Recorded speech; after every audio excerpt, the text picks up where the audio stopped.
Assalamualaikum warahmatullahi wabarakatuh. Alhamdulillah. Alhamdulillahilladzi khalaqal mauta wal hayata liyabluwakum ayyukum ahsanu amala. Asyhadu an la ilaha illallah wahdahu la syarikalah wa asyhadu anna Muhammadan abduhu wa rasuluh la nabiyya ba'da. Allahumma shalli wa sallim ala nabiyil karim sayyidina wa maulana Muhammad wa ala alihi wa sahbihi wa man tabi'ahum bi ihsani ila yaumiddin. Amma ba'du. Brothers and sisters in Islam,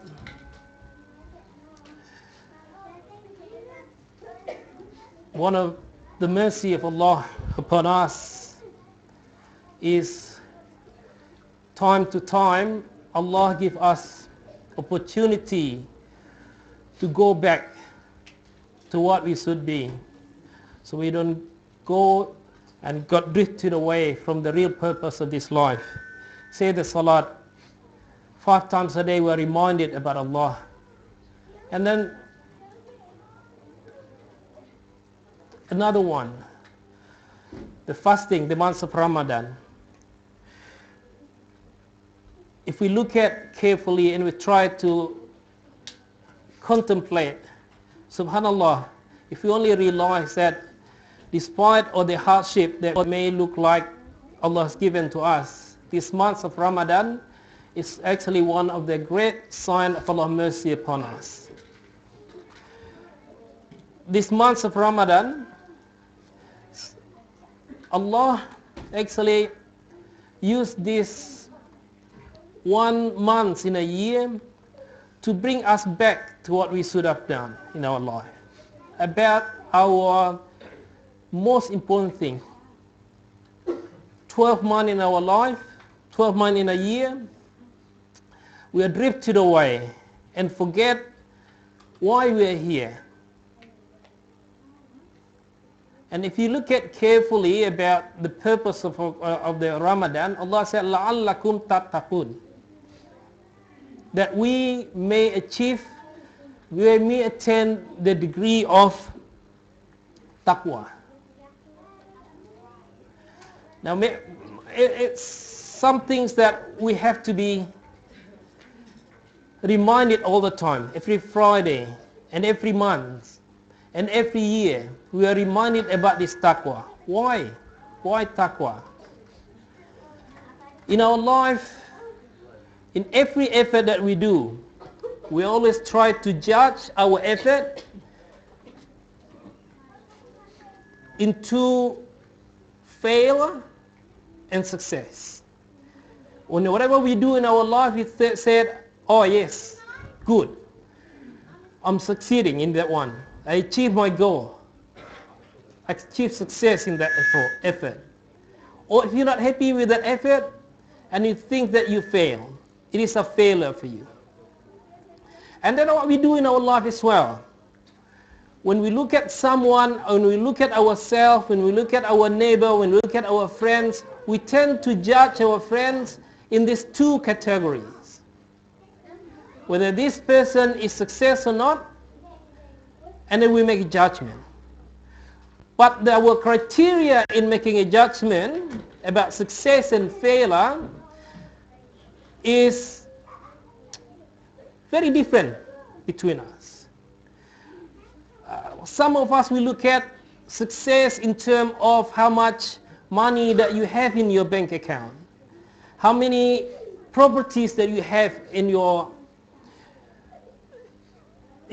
portfolio, how much, how many nice car, beautiful car that you have, what degrees that you have attained. And when you look at these people, and then you look at that man, he's been successful in his life because he's got this much money, he has attained this many degrees, and how many houses he has, and then we tend to claim that this person has attained success in their lives. But is that the real success that we want in our life? And that is where Ramadan come handy. Because Ramadan actually bring us back to this. Allah said in the Quran, Inna lil muttaqina mafaza. Success, actually, Allah defined it not in terms of how much money you have. Allah does not define success in terms of how many houses that you have in your portfolio, how many degrees you have. Allah don't care about that. Allah only care about the level of taqwa that you have in your heart. Inna akramakum indallahi atqakum. That's how Allah defines success. And that's what we should define success in our life as well. If we want to attain success in our life, we should align our definition of success with the way Allah defined success as we find in the Quran. This is very important, brothers and sisters in Islam, because if our success, with the way we define our success is in terms of material worlds, we will put our effort, we will put our time into achieving that success. We will put our mind, our effort and our time to attain the material worlds in our life. And not only that, in the way you bring up your children, for example, you do the same thing. If you define success in terms of material worlds, that's why you teach your son, your daughters. You teach them to, how to become a doctor so they become wealthy. Teach them to become, let's say, a famous soccer player. Because you want them, at the end of the day, all you want actually for them to have fun and a good financial status. That's all you want actually, financially. And then you look at your son, you look at your daughter, what a talent, a potential, and then you spend your money, you spend your effort and your time to look at the potential, and then you bring up this. That if you define success in terms of material world, but if you define success in terms of taqwa, that taqwa is what you want to achieve for you and for your children, you will do the same thing. You will teach your children to have taqwa in their heart. You will teach them to know Allah. You teach them to read the Quran, to memorize Quran, to learn about the hukum of Allah, the ahkam of Allah. This is what we need to realize in our life. Because our goal actually is going to guide our effort in our life. Whatever goal that you set up for yourself and for your children, that will guide your efforts. I remind myself and all of us here, let us redefine our purpose of life. What is our goal in this life? Let's look back in this special months of Ramadan.